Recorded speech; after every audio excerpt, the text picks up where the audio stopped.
আসসালামু আলাইকুম রহমতুল্লাহ। ঢাকা বিশ্ববিদ্যালয়, যেখান থেকে জয় বাংলা স্লোগানের মতো স্লোগান উঠেছিল, যেখানে বাংলাদেশের সর্বপ্রথম স্বাধীন পতাকা উত্তোলন করা হয়েছিল ২রা মার্চ। ঢাকা বিশ্ববিদ্যালয়, যার পাশে সোহরাওয়ার্দী উদ্যান অবস্থিত, সেই সোহরাওয়ার্দী উদ্যানে ৭ই মার্চে বঙ্গবন্ধু শেখ মুজিবুর রহমান ভাষণ দিয়েছিলেন। ঢাকা বিশ্ববিদ্যালয় সেই জায়গা যেখানে পাকিস্তানের উর্দু এবং উর্দুই হবে একমাত্র রাষ্ট্রভাষা, তার বিরুদ্ধে প্রতিবাদ উঠেছিল। ঢাকা বিশ্ববিদ্যালয়, যেখানে সবসময় অন্যায়ের প্রতিবাদ করা হয়।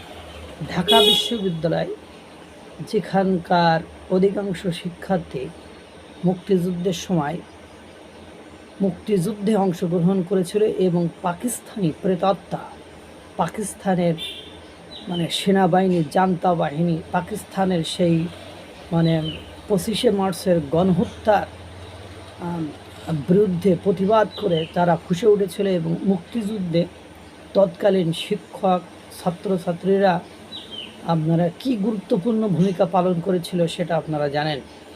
এই পাকিস্তান থেকেই প্রতিবাদ করা হয়েছিল সর্বপ্রথম। এই ঢাকা বিশ্ববিদ্যালয় থেকে প্রতিবাদ করা হয়েছিল সর্বপ্রথম এই পাকিস্তানি প্রেতাত্মাদের বিরুদ্ধে। আজ দুঃখ ভারাক্রান্ত মন নিয়ে বলতে হয়, সেই ঢাকা বিশ্ববিদ্যালয়ের দেয়ালে লেখা নিজামীর বাংলায় ৭১-এর ঠাঁই নাই। What a shame! এ ধরনের একটা লজ্জাজনক পরিবেশ পরিস্থিতি আমি দেখে থান্ডার হয়ে গিয়েছি। সেটা লেখার সাথে সাথে কেন ঢাকা বিশ্ববিদ্যালয় কর্তৃপক্ষ এটা মুছে দিল না? অনেকে যে বলছে ঢাকা বিশ্ববিদ্যালয় এখন পাকিস্তানিদের হাতে চলে গিয়েছে, যে ঢাকা বিশ্ববিদ্যালয় মুক্তিযুদ্ধের পরে পাকিস্তানের পতাকা নিয়ে পাকিস্তান কখনো ঢুকতে পারেনি। ৫ই আগস্টের পরে সেই ঢাকা বিশ্ববিদ্যালয়ে পাকিস্তানের পতাকা খচিত গাড়ি বা পাকিস্তানের পতাকা উড়িয়ে গাড়ি সেখানে ঢুকেছিল, মাই প্রাইভেট কার ঢুকেছিল, আমি সেটা দেখেছি।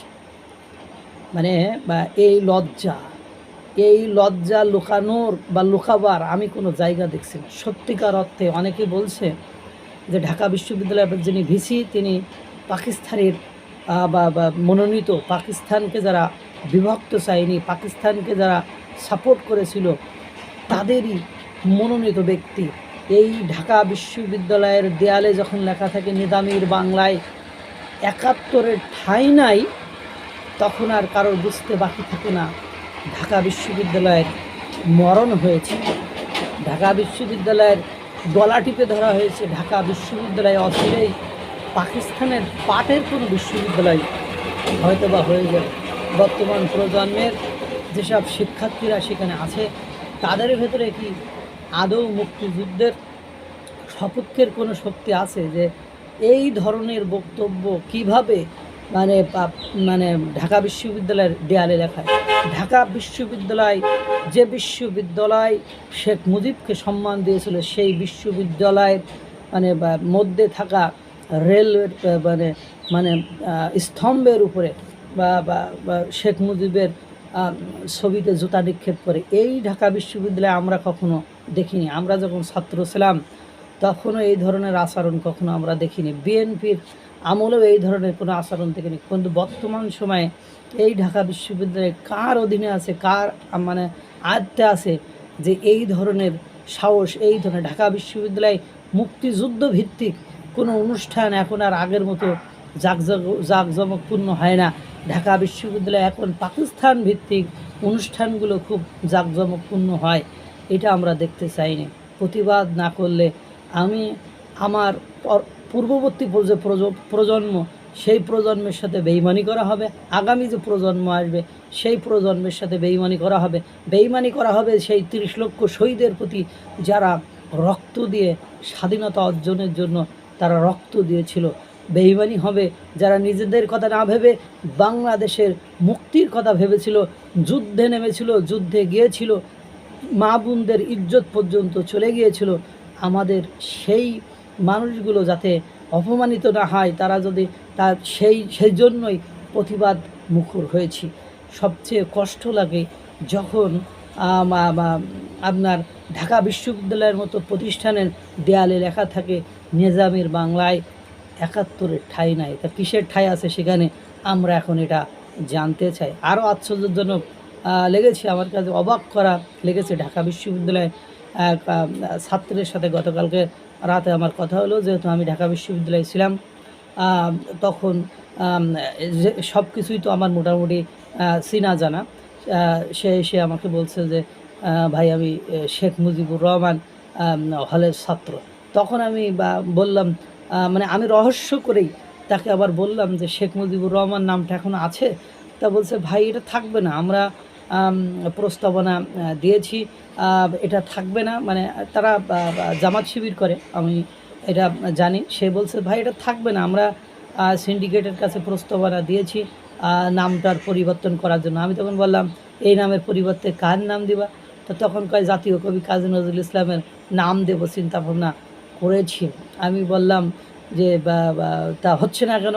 তো তখন সে বলতেছে যে ভাই এখন না হলেও ডাকসু নির্বাচনের পরে হবে। অর্থাৎ এটা একেবারে ক্লিয়ার একটা বার্তা পাওয়া যায় যে ডাকসু নির্বাচন হলে সেই নির্বাচনে শিবির জয়লাভ করবে, আর শিবির জয়লাভ করলে একেবারে মনে করেন পুরো পাকিস্তানের একটা প্রতিষ্ঠান হয়ে যাবে এই ঢাকা বিশ্ববিদ্যালয়।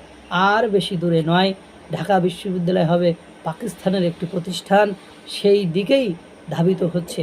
আল্লাহ তাআলা সকলকে ভালো রাখুক, সুস্থ রাখুক। মুক্তিযুদ্ধের সপক্ষে শক্তিরা অন্ততপক্ষে একটু মুখ খুলুক।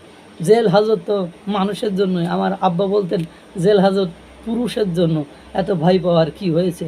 সত্য বলে যদি জেল খাটতে হয় খাটলাম, তাতে সমস্যা কি? আমরা তো রাষ্ট্রদ্রোহী কোনো কর্মকাণ্ড সম্পাদন করি নাই, রাষ্ট্রদ্রোহী কোনো বক্তব্য দেই নাই, কিন্তু সেই ৩০ লক্ষ মানে শহীদের রক্তের বিনিময়ে, ২ লক্ষ মা বোনের ইজ্জতের বিনিময়ে যে স্বাধীনতা অর্জিত হয়েছে, যারা ওই সময় মুক্তিযুদ্ধের দোসর ছিল, তখন তাদের স্লোগান দেয়ালে লিখে যখন সেই ৭১-কে মুছে ফেলার কথা লেখা থাকে, তখন তো আমরা আর মুখ বন্ধ করে বসে থাকতে পারি না। আল্লাহ তাআলা সকলকে ভালো রাখুক, সুস্থ রাখুক।